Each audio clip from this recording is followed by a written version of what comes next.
تو مشتری کو حق پہنچتا ہے کہ اتنا ہی دے کر کے وہ حاصل کرے. اسی کو کہا ہے تعلق الاستحقاق بجمیع ذالک، استحقاق کا تعلق ان تمام سے ہو جائے گا.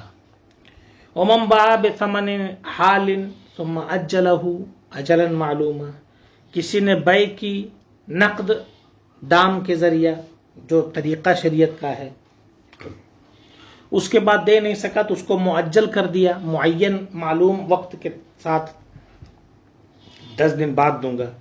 تو اب یہ بیع تو حالی تھی، مگر اب معجل ثمن کو معجل کرنے کی وجہ سے اب یہ کیا ہو گئی؟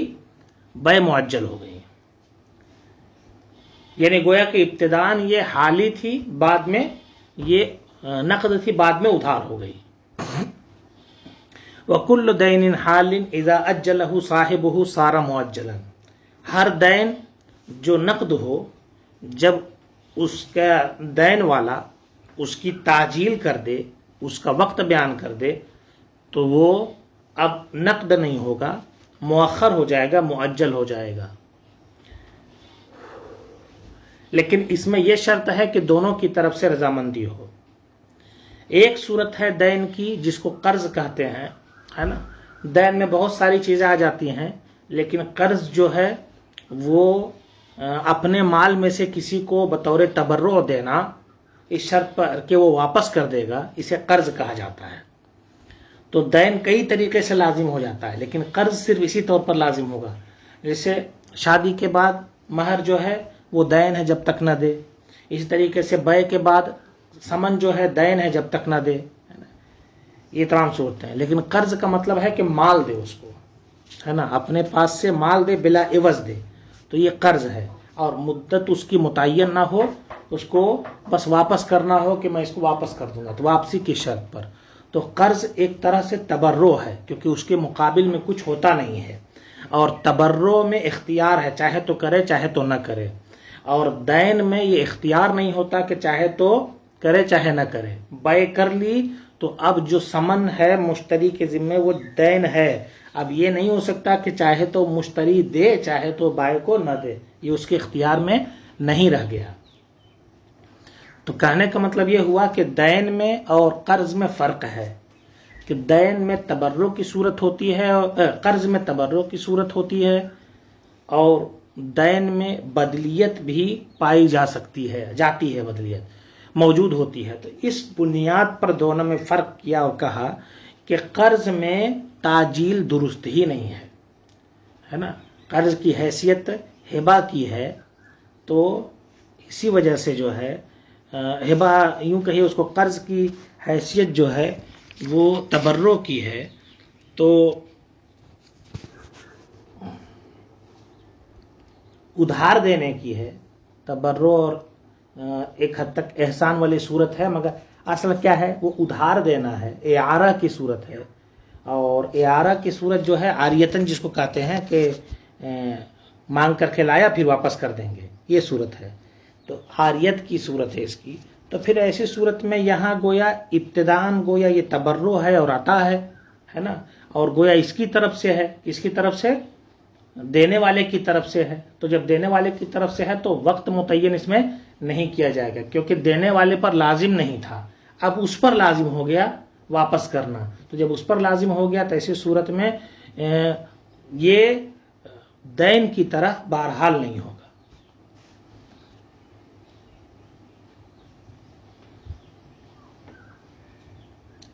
جب یہ اعارے کی صورت ہے تو آپ دیکھتے ہیں کہ اعارہ میں کیا حکم ہوتا ہے.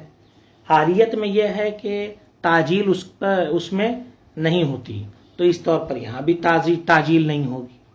اسی لیے کہا کہ کل دین حال، ہر دین جو نقد ہو، جب اس کے دیندار لینے دینے والے آپس میں اس کو معجل کر دیں تو وہ معجل ہو جائے گا.